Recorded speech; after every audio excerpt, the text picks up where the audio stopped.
A'udhu billahi minash shaitanir rajim. I seek refuge with Allah Almighty from Satan the Rejected One. Bismillahir Rahmanir Rahim. By the name of Allah, the Beneficent, the Merciful. Alhamdulillahi Rabbil Alameen. Sallallahu ta'ala ala habibihi Muhammadin wa alihi wasallam. Assalamu alaikum and welcome to our segment on Surah Al-A'raaf. Inshallah, today we will cover the 23rd Ruku of Surah Al-A'raaf, verses 182 to 188. The previous Ruku ended on the note that among all the creations of Allah, there is a community that adheres strictly to Allah's commands. They take the guidance given to them as the truth and guide others with it and establish justice, trying to maintain the balance and harmony amongst each other and in the world. And we, too, can be among such people if we follow in the footsteps of the Holy Prophet sallallahu alaihi wasallam.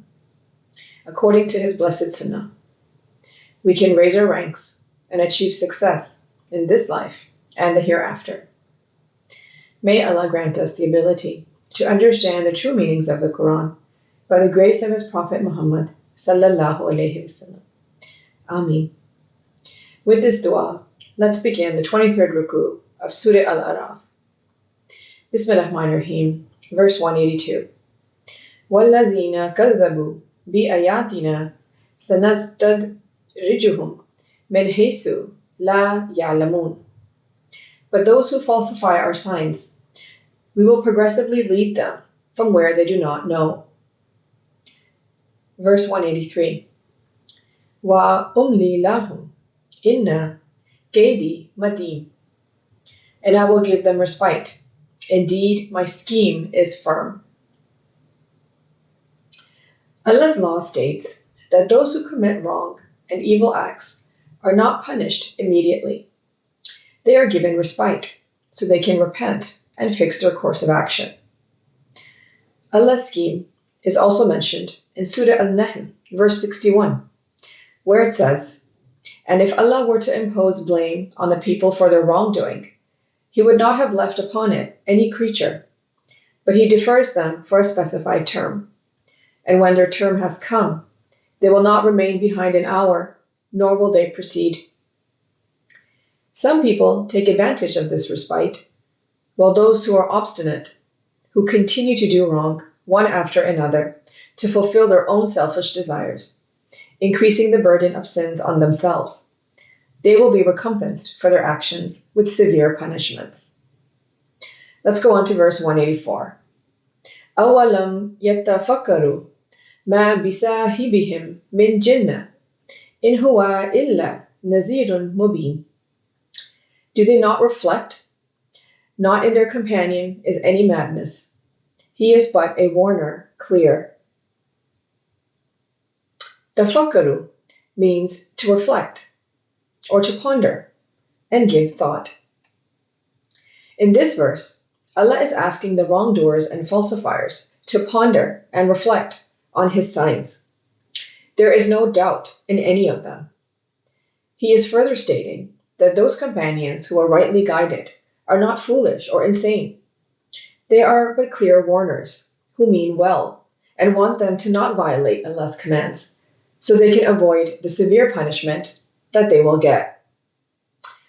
This is also mentioned in Surah Saba, verse 46, where it says, "Say, I only advise you of one, that you stand for Allah, in pairs and individually, and then give thought. There is not in your companion any madness. He is only a warner to you before a severe punishment." Let's go on to verse 185.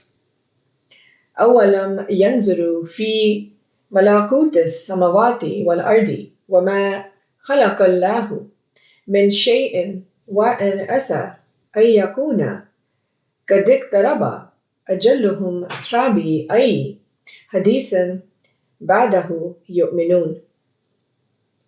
Do they not look into the realm of the skies and the earth and everything that Allah has created, and that perhaps their appointed time has come near? So in what statement hereafter will they believe?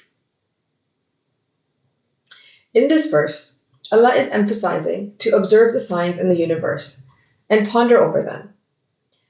They will see that everything has an appointed term, including their time in this physical world. Eventually, they will come to the end of their term, and then they will be recompensed for their deeds. This is a reflection point for us also. As we read the stories of the past nations in the Quran, we learn about their deeds and their end. The nations did not live on forever.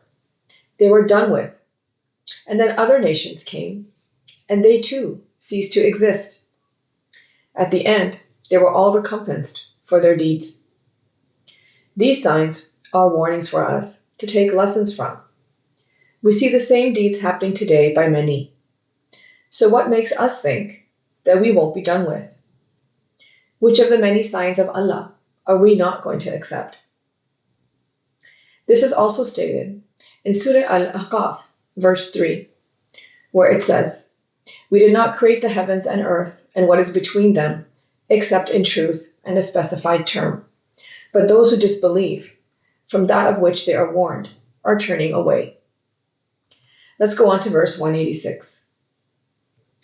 مَن يُضْلِلْ لِلَّهِ فَلَا هَادِيَ لَهُ وَيَذَرُهُمْ فِي طُغْيَانِهِمْ يَعْمَهُونَ. Whoever Allah sends astray, there is no guide for him, and he leaves them in their transgression, wandering blindly. Hadiya means guide. It refers to guidance given by Allah, the voice of our conscience. It's a complete roadmap or path that is given. From this verse, it is clear that everyone has a choice between good and evil. We can either submit to Allah or submit to ourselves.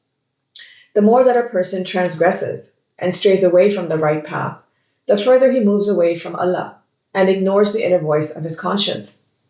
He is consumed with fulfilling personal desires that eventually he can't be guided anymore. He loses his ability to see and is left to continue in his transgression. This is mentioned in Surah Al-Nisa, verse 168, where it says, "Indeed, those who disbelieve and commit wrong, never will Allah forgive them, nor will He guide them to a path." It is also stated in Surah Al-Nisa, verse 175, where it says, "So those who believe in Allah and hold fast to Him, He will admit them to mercy from Himself and bounty and guide them to Himself on a straight path."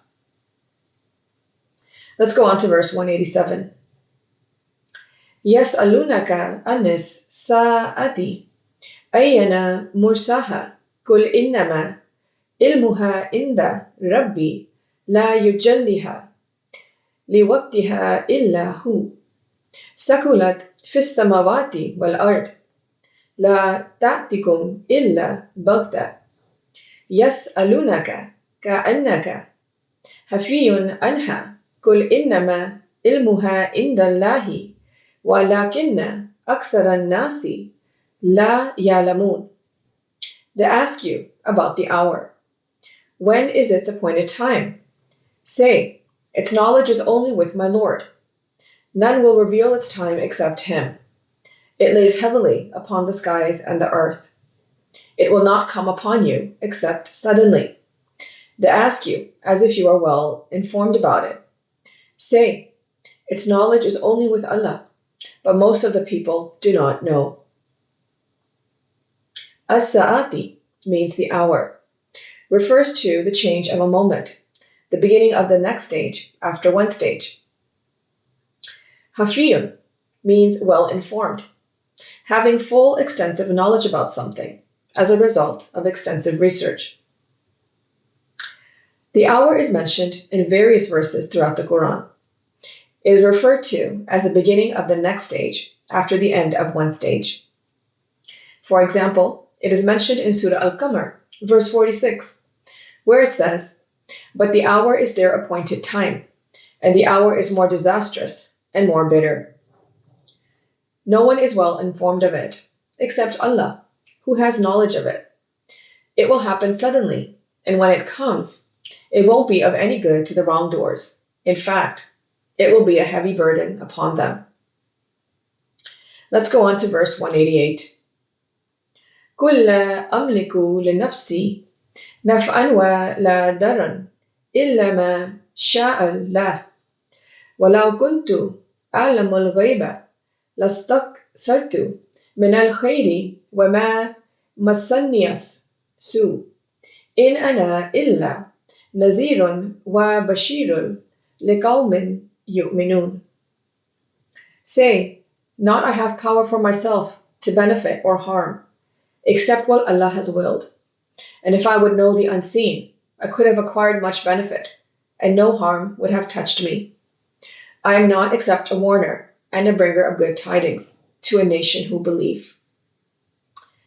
This verse is for those who are the rightly guided ones. Allah is telling them to make it clear to the disbelievers that they are not preaching for personal gain. Their job is only to warn them of the consequences of their actions. It is made clear here the importance of following the guidance of the Holy Prophet ﷺ and his blessed Sunnah. He is the bringer of glad tidings to those who believe and do good. If we follow in his footsteps, we will attain success in this life and the hereafter. This concludes our segment on Ruku 23 of Surah Al-A'raaf. Let's briefly go over what we discussed. According to Allah's law, an evil deed is not punished immediately, but some respite is given so that the wrongdoer can repent and fix his course of action. But if he doesn't take advantage of the time given to him and continues in his disobedience and denial of Allah's signs, he progressively increases in the darkness of his disbelief and eventually becomes deserving of severe punishment when the respite ends. Allah's signs are everywhere throughout the universe for us to take lessons from. The signs are proof that everything said by the Holy Prophet ﷺ is based on truth and wisdom of the divine knowledge, and those who follow him will be successful, while those who turn away from and try to falsify Allah's signs and use them to fulfill their selfish desires will be recompensed for their actions. Whoever continues to stray away from the right path, the law of Allah allows him because there is no compulsion in religion, and he is responsible for his fate. Whoever chooses to follow in the footsteps of those who are rightly guided, he does so for his own good. May Allah grant us the ability to understand the Holy Quran and its true meanings in light of the life and guidance of Prophet Muhammad ﷺ. Ameen. Thank you for joining us for this segment. Until next time. Sadaqallahul Aliyyul Azim. Allah speaks the truth, the exalted, the great. Sallallahu ta'ala ala habibihi Muhammadin wa alihi wa sallam.